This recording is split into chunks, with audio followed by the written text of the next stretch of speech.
హంద్రినివాకు గత వైసీపీ ప్రభుత్వం ₹5 కూడా ఖర్చు పెట్టలేదు.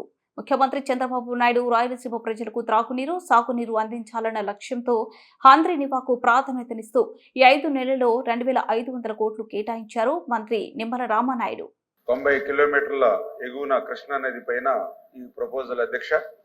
అయితే ఏదైతే ఈ ప్రపోజల్ ఈ రోజనే కాదు, ఆ రోజు 2011 సంవత్సరంలో కూడా ఈ ప్రపోజల్ తీసుకురాగా ఆ రోజునటువంటి ప్రభుత్వం 26/6/2013 సంవత్సరంలో ఆల్రెడీ 21320 ఒక మెమో కూడా ఆనాటి ప్రభుత్వం ఇచ్చింది అధ్యక్ష.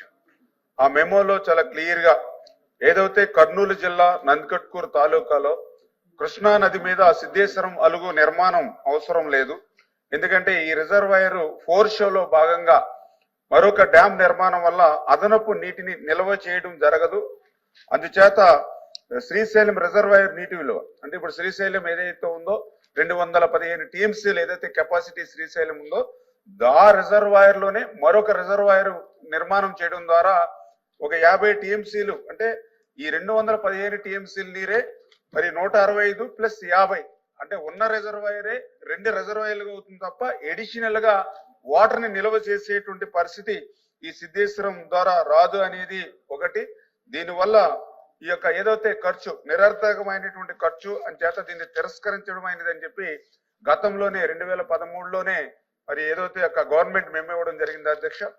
తర్వాత ఇదే ప్రతిపాదన మళ్ళీ 2016 2017లో వచ్చినప్పుడు కూడా మళ్ళీ ఈ ప్రతిపాదనని ఆ రోజునటువంటి ప్రభుత్వం కూడా పరిశీలించి ఈ కృష్ణా నది మీద ఉన్నటువంటి ఈ సిద్ధేశ్వర అలుగు నిర్మాణం ఏదైతే ఇప్పుడు ప్రపోజల్ వచ్చిందో ఈ శ్రీశైలం రిజర్వాయర్ అనగా శ్రీశైలం వెనక జలాల పరివాహక ప్రాంతంలోనే ఉండడం ఒకటి.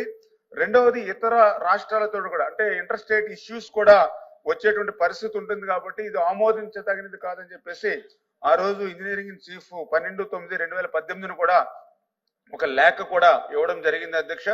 అంటే ఈ రకంగా ఏదైతే అదనపు నీరు నిల్వ లేకుండా అదనపు నీరు నిల్వ చేసే అవకాశం లేనప్పుడు అదనంగా ఖర్చు చేయడం అనేది ఒకటి. ఏదైతే ఇంటర్ స్టేట్ ఇష్యూస్ కూడా దీంతో రేజ్ అయ్యేటువంటి పరిస్థితి ఉండడం వల్ల ఈ ప్రతిపాదన ప్రస్తుతానికి ప్రభుత్వానికి లేదు అధ్యక్ష. అదేవిధంగా ఏదైతే గౌరవ సభ్యులు ఇచ్చినటువంటి అభిప్రాయాలను కూడా దృష్టిలో పెట్టుకుని భవిష్యత్తులో ఏదైనా దీన్ని ఇంకా మార్పులు చేసేటువంటి పరిస్థితిని దృష్టిలో పెట్టుకుంటామని చెప్పి మీ ద్వారా మరి తెలియజేసుకుంటూ, అదేవిధంగా ఏదైతే కృష్ణా నది మీద మహబూబ్ నగర్ మరి ఏదైతే నంద్యాలకు ఇంటర్ కనెక్ట్ చేసేటువంటి బ్రిడ్జ్ ఏదైతే నిర్మాణం ప్రతిపాదన ఏదైనా ఉందా అని చెప్పి గౌరవ సభ్యులు అడగడం జరిగింది అధ్యక్ష. ఏదైతే ఈవేళ national highway authority of India వాళ్ళు ఏదైతే ఈ యొక్క తెలంగాణ రాష్ట్రం సోమశిల నుండి ఆంధ్రప్రదేశ్ లోని సిద్ధేశ్వరం నంద్యాల జిల్లాకు కనెక్టివిటీగా ఏదైతే 1083 కోట్ల రూపాయలతోటి ఒక ఐకానిక్ బ్రిడ్జ్ ని ఈ యొక్క గవర్నమెంట్ ఆఫ్ ఇండియా నిర్మాణం చేసేటువంటి ప్రక్రియని ప్రారంభించి ఇది ఆల్రెడీ టెండర్ల దశలో ఉన్నటువంటి పరిస్థితి అధ్యక్ష.